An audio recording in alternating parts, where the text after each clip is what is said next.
ರಾಯಚೂರು ಜಿಲ್ಲೆ ದೇವದುರ್ಗ ತಾಲೂಕಿನಲ್ಲಿ ಬರುವ ಗ್ರಾಮಗಳಾದ ಪರ್ತಪುರ, ಹುನೂರು, ಅರಿಶಿಣಗಿ, ರಾಮನಹಾಳು, ಕೃಷ್ಣಾ ನದಿ ಪಾತ್ರದಲ್ಲಿ ಬರುವ ಹಳ್ಳಿಯಲ್ಲಿ 17/3/2026 ರಾತ್ರಿ 8:30ಕ್ಕೆ ಆನೆಕಲ್ಲ ಮಳೆಯಿಂದ ರೈತರ ಜಮೀನು ಬೆಳೆಗಳು ಹಾಳಾಗಿದ್ದು, ಇನ್ನೇನು 8 ದಿನಗಳು ಕಳೆದ್ರೆ ನಮ್ಮ ರೈತರ ಹೊಲದಲ್ಲಿ ಬೆಳೆದ ಬೆಳೆಗಳು ಕೈಗೆ ಬರುತ್ತಿದ್ವು.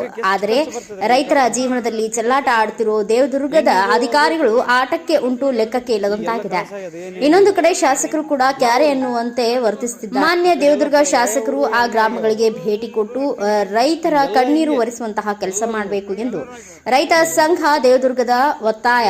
ಆ ವರುಣ ದೇವನ ವಿಕೋಪದಿಂದ ಇತರ ಬೆಳೆಗಳು ಹಾಳಾಗಿದ್ದಾವೆ. ಬೆಳೆಗಳ ಮೆಣಸಿನಕಾಯಿ, ಭತ್ತ, ಸಜ್ಜಿ ಸರಿಸುಮಾರು 600ರಿಂದ 650 ಎಕರೆ ಬೆಳೆಗಳು ಹಾಳಾಗಿದ್ದಾವೆ. ಈ ಕೂಡಲೇ ಮಾನ್ಯ ಶಾಸಕರು ಈ ಗ್ರಾಮಗಳಿಗೆ ಭೇಟಿ ಕೊಟ್ಟು ಪರಿಹಾರ ಕೊಡಿಸಬೇಕು ಎಂದು ಒತ್ತಾಯ. ಈ ಗ್ರಾಮಗಳ ಸ್ಥಳಕ್ಕೆ ಸಂಬಂಧಪಟ್ಟ ರಾಯಚೂರು ಡಿಸಿ ಮತ್ತು ದೇವದುರ್ಗ ತಹಸೀಲ್ದಾರ್ ಈ ಮೇಲೆ ತೋರಿಸಿರುವ ಗ್ರಾಮಗಳಿಗೆ ಭೇಟಿ ಕೊಡಬೇಕು ಎಂದು ಕರ್ನಾಟಕ ರಾಜ್ಯ ರೈತ ಸಂಘ ಹಸಿರು ಸೇನೆ ದೇವದುರ್ಗ ಘಟಕದ ಅಧ್ಯಕ್ಷರು ಹಾಗೂ ಜಿಲ್ಲಾ ಅಧ್ಯಕ್ಷರು ಮತ್ತು ಎಲ್ಲ ಪದಾಧಿಕಾರಿಗಳು ವಿನಂತಿ. ಒಂದು ವೇಳೆ ನಿರ್ಲಕ್ಷ್ಯ ತೋರಿದಲ್ಲಿ ಸೋಮವಾರ ದಿನವೇ ಆ ಗ್ರಾಮದಲ್ಲಿ ಉಪವಾಸ ಸತ್ಯಾಗ್ರಹ ಮಾಡಲಾಗುತ್ತದೆ ಎಂದು ಎಚ್ಚರಿಸಿದ್ದಾರೆ. 17ನೇ ತಾರೀಕು ರಾತ್ರಿ ಆಗಿ ಸಂಜೆ 8:09ಕ್ಕೆ ಬೆಳಕರ ಬಂದು ನೋಡಿದ್ರಿ ಹಿಂಗಾಗಿದೆ ಏನಿಲ್ರಿ. ಆಯ್ತು ಬಂದು ಕುಂದ್ರ ಬಿದ್ದು ಬಿಟ್ಟು ಹೊಲ್ದಾಗ ಕಲಾಸ್ ಏನು ಉಳಿದಿಲ್ಲ. ಸತ್ತದಾಗ ಜಮ ನಾವೇನು ಇದ್ದಾಗ ಜಮ ಅಲ್ರಿ. ಇಲ್ಲಿಂದ ನೋಡ್ತೀವಿ ಈ ಪರಪ್ಪೆ ಆಗಿದೆ. ಇವು ಎಕರೆಕ 50 ಚೀಲ ಗೊಬ್ಬರ ಹಾಕಿವಿ. ಅಂಗಡಿಯವ್ರು ನೋಡಿದ್ರೆ 2 ವರ್ಷ ಆಯಿತು ಗೊಬ್ಬರ ಎಣ್ಣೆದು ಬಾಕಿ ಕಟ್ಟಿಲ್ಲ. ಈ ವರ್ಷ ರೇಟ್ ಐತೆ 20,000 ಅಂತ ಹೇಳಿಗೇಸಿ ನಾವು ಖುಷಿ ಪಟ್ಟಿದ್ವಿ. ಅಸಲ್ ಕಟಿಂಗ್ ಆಗೋ ಟೈಮಿಗೆ ಬಂದ್ಗೇಸಿ ಆಣೆಕಲ್ಲು ಬಿದ್ದು ಎಲ್ಲ ಲುಕ್ಷಣ ಐತೆ. ಸ್ವಲ್ಪ ಸರ್ಕಾರದವರು ನಮ್ಮೆಲ್ಲ ಕರುಣೆ ತೋರಿಗೇಸಿ ಏನೇನೋ ಪರಿಹಾರ ಹೊಂದಿಸಿಕೊಡ್ಬೇಕಂತೇಳಿ ವಿನಂತಿ ಮಾಡಿಕೊಳ್ತೇವೆ. ಪರಮಾತ್ಮ ಎಂತ ತಂದೆ ಬೋಯಪ್ಪ ನಮ್ಗ ಆಣೆಕಲ್ಲು 4 ತಿಂಗಳಿಂದ ಮಾಡಿದ್ದೆಲ್ಲ ಹಾಳು ಮಾಡಿಬಿಟ್ಟಲ್ಲಪ್ಪ. ಯಪ್ಪ ಸಿದ್ದರಾಮಣ್ಣ ಎಲ್ಲಿದ್ದ ಬೋಯಪ್ಪ, ಇಲ್ಲಿ ನೋಡಿ ಇಲ್ಲಿಗ ಹಾಳಾಗ್ಬಿಟ್ಟದ ಬೋಯಪ್ಪ. 2 ದಿನ ಹೊತ್ತಾಯ್ತು. ತಹಸೀಲ್ದಾರ್ ಬಂದಿಲ್ಲ, ಗಿರ್ದವರಿ ಬಂದಿಲ್ಲ, MLA ಬಂದಿಲ್ಲ, ಯಾರ್ಯಾರು ಬಂದಿಲ್ಲ. ಇಷ್ಟು ದಿನ ಆಯ್ತು. ಯಾವನ ರೈತರುಗಳು ಕೇಳೋರಿಲ್ಲ ಬೋಯಪ್ಪ. ಸಿದ್ದರಾಮಣ್ಣ ನಿನ್ನಲ್ಲಿಗ ಕುಂತಲ್ಲಿ ಮೀಟಿಂಗ್ ಮಾಡಿದ್ರ ಪಾಯಪ್ಪ ಬರ್ಯಪ್ಪ ಇಲ್ಲೆಲ್ಲ ನೋಡ್ರಿ ಹಾಳಾಗಿದ್ದು ನೋಡ್ರಿ. ಸಜ್ಜವಲ್ಲ ಎಲ್ಲೋಟ ಹಾಳಾಗಿ ಹೋಗಿದೆ. ಭತ್ತ ಸಜ್ಜವಲ್ಲ ನೋಡ್ರಿ. ನಾವು ಇಂದು ದೇವದುರ್ಗ ತಾಲೂಕಿನ ಪರ್ತಪೂರು ಗ್ರಾಮದಲ್ಲಿ ಬಂದಿವಿ.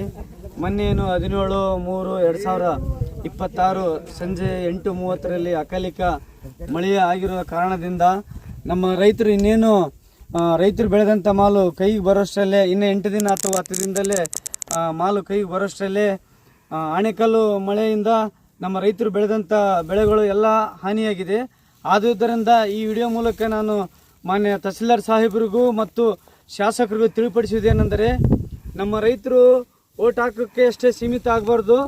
ನೀವು ಕೂಡ ಬಂದು ನಮ್ಮ ರೈತರು ಹಾನಿಯಾಗಿರುವಂಥ ಪರ್ತಪೂರ್ ಗ್ರಾಮದಲ್ಲಿ ಇರುವಂಥ ಎಲ್ಲ ರೈತರು ಬೆಳೆಯನ್ನು ವೀಕ್ಷಣೆ ಮಾಡಿ ಸರ್ಕಾರದಿಂದ ಬರುವಂಥ ಪರಿಹಾರವನ್ನು ಕೊಡಿಸಬೇಕಾಗಿ ನಾನು ಈ ಮೂಲಕ ಮಾನ್ಯ ಶಾಸಕರು ಕರಿಯಮ್ಮ ಮೇಡಮ್ ಇಲ್ಲಿ ಒತ್ತಾಯಿಸ್ತಿದ್ದೀನಿ.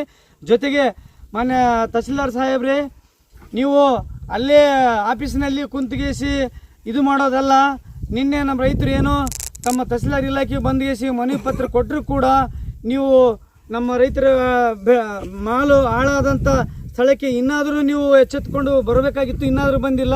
ನಾನು ಈ ಕೂಡಲೇ ಈ ವಿಡಿಯೋ ಕೂಡ ನಾನು ಮಾನ್ಯ ತಹಸೀಲ್ದಾರ್ ಮನವಿ ಮಾಡಿಕೊಳ್ಳೋದೇನೆಂದರೆ, ನೀವು ಸೋಮವಾರದೊಳಗಡೆ ರೈತರು ಬೆಳೆ ಆದಂಥ ಹೊಲಗಳಿಗೆ ವೀಕ್ಷಣೆ ಮಾಡದೇ ಹೋದಲ್ಲಿ ನಾವು ಏಕಾಏಕಿ ಪರ್ತಪೂರ್ ಗ್ರಾಮದಲ್ಲಿ ಊಟ ನೀರಿಲ್ಲದೇ ನಾವು ಉಪವಾಸ ಸತ್ಯಾಗ್ರಹ ಮಾಡ್ತೀವಿ. ನ್ಯಾಯ ಸಿಗೋವರೆಗೆ ಉಪವಾಸ ಸತ್ಯಾಗ್ರಹ ಮಾಡ್ತೀವಿ ಎಂದು ನಾನು ಈ ವಿಡಿಯೋ ಮೂಲಕ ಒತ್ತಾಯಿಸ್ತಿದ್ದೇನೆ. ಧನ್ಯವಾದಗಳು. ತಾವು ನೋಡ್ಬೋದು ಈ ವಿಡಿಯೋದಲ್ಲಿ ಏನಪ್ಪ ನಮ್ಮ ರೈತರು ಬೆಳೆ ಹಿಂಗೆ ಹಿಡ್ಕೊಂತಾರಂತ ತಾವು ಕಾಣ್ಬೋದು. ಇಲ್ಲಿ ನೋಡಿದ್ರೆ ಭತ್ತ ಬಂದ್ಗೇಸಿ ಏನಿಲ್ಲ, ಕಾಳು ಉಳಿದಿರಿ ಕೆಳಗಡೆ ನೆಲಪಾಲಾಗಿದ್ದಾವೆ.